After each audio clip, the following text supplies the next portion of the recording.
السلام علیکم ورحمۃ اللہ وبرکاتہ۔ بسم اللہ والصلاة والسلام علی رسول اللہ وبعد۔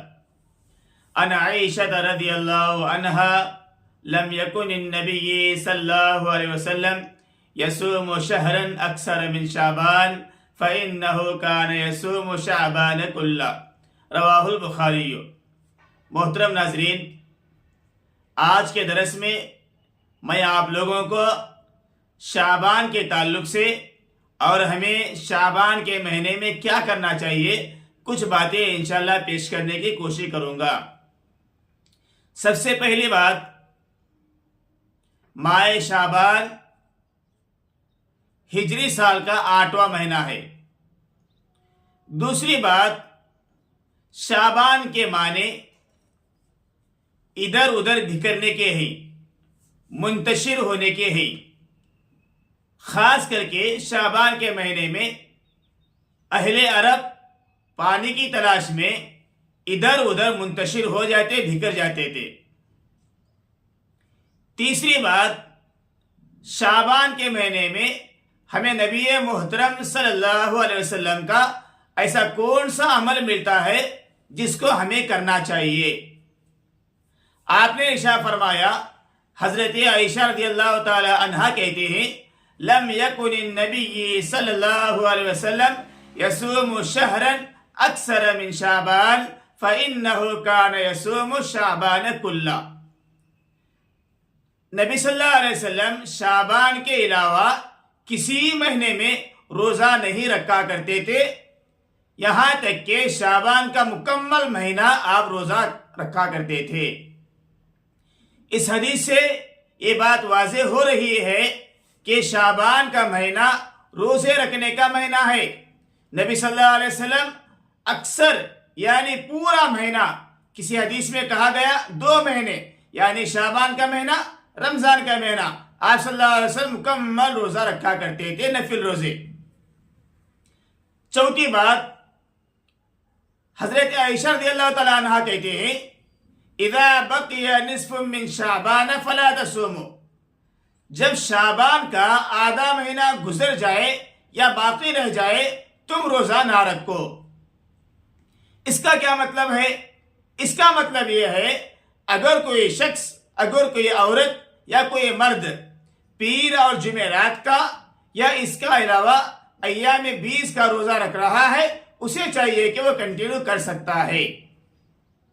اسی میں آپ صلی اللہ علیہ وسلم نے فرمایا کہ 15 شعبان گزرنے کے بعد روزے نہ رکھو۔ اس کا مطلب یہ ہے کہ اس مہینے میں زیادہ روزے رکھنے کی صورت میں تمہیں کمزوری لاحق نہ ہو، بلکہ اپنی طاقت کو بچا کر کے رکھنا چاہیے۔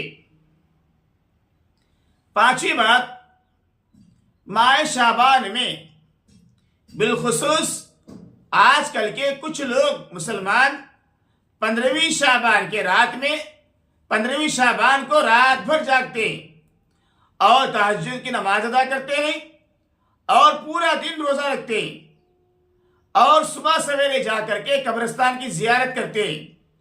قبروں پر موم بتی، اگربتی یا قبروں کو زیادہ تر مضبوط بنانے کی کوشش کرتے ہیں۔ اس طرح نبی صلی اللہ علیہ وسلم سے کوئی بھی حدیث ثابت نہیں ہے۔ آخری بات یہ کہ اس مہینے میں بہت سارے لوگ شب برات کے نام سے پوری رات جاگتے ہیں، لیکن دن بھر کی نمازوں سے کاہلی، سستی برتتے ہیں۔ اور کچھ لوگ صلاۃ الفیہ بول کر کے 1000 رکعت والی نماز، اس طرح کچھ لوگ 14 رکعت، کچھ لوگ 12 رکعت اور کچھ لوگ 1000 رکعت والی نماز سمجھ کر کے اسے ایک اپنی عبادت سمجھ کر کے کرتے ہیں، جو کہ احادیث میں، کسی بھی احادیث میں، کسی بھی حدیث میں اس کا ثبوت نہیں ملتا۔ ہم تمام کو اس مہینے میں خصوصیت کے ساتھ نبی محترم صلی اللہ علیہ وسلم کا جو عمل ہمیں ملتا ہے وہ ہے صرف اور صرف روزے رکھنے کا، نفل روزے رکھنے کا۔ اگر کوئی شخص پیر، جمعرات یا ایام 20 یا لگاتار اس کے رکھنے کی عادت ہے تو روزہ رکھ سکتا ہے، لیکن اگر اس میں اگر چھوڑنا چاہتا ہے چھوڑ سکتا ہے۔ اور خاص کر کے خواتین کے لیے اس مہینے میں شعبان کا مہینہ یہ رمضان کا تیاری کا مہینہ ہے، رمضان میں آنے کا مہینہ ہے۔ یہ شعبان میں پہنچتے ہی ہمیں رمضان کی تیاری معلوم ہوتی ہے، رمضان کی آہٹ ہمیں سنائی دیتی ہے۔ اسی لیے خواتین کو چاہیے کہ وہ اپنی قضا روزوں کو مکمل کر لے، یا اس کے علاوہ مرد حضرات کے بھی اگر مسافر تھے رمضان میں یا بیماری کی حالت میں یا کسی عذر کے ذریعے سے جو روزے چوک گئے ہیں، چھوٹ گئے ہیں، انہیں چاہیے کہ یہ رمضان کا آخری مہینہ یعنی رمضان سے پہلے کا لاسٹ مہینہ ہمیں مل رہا ہے، اس میں جتنا ہو سکے اپنے روزوں کی قضا کر لینا چاہیے۔ اللہ تعالیٰ سے دعا ہے اللہ تعالیٰ ہم تمام کو شعبان کے تعلق سے جو باتیں ہم نے کہی ہے سنی ہے، اللہ تعالیٰ ہمیں اس نے عمل کی توفیق عطا فرمائے۔ والسلام علیکم ورحمۃ اللہ وبرکاتہ۔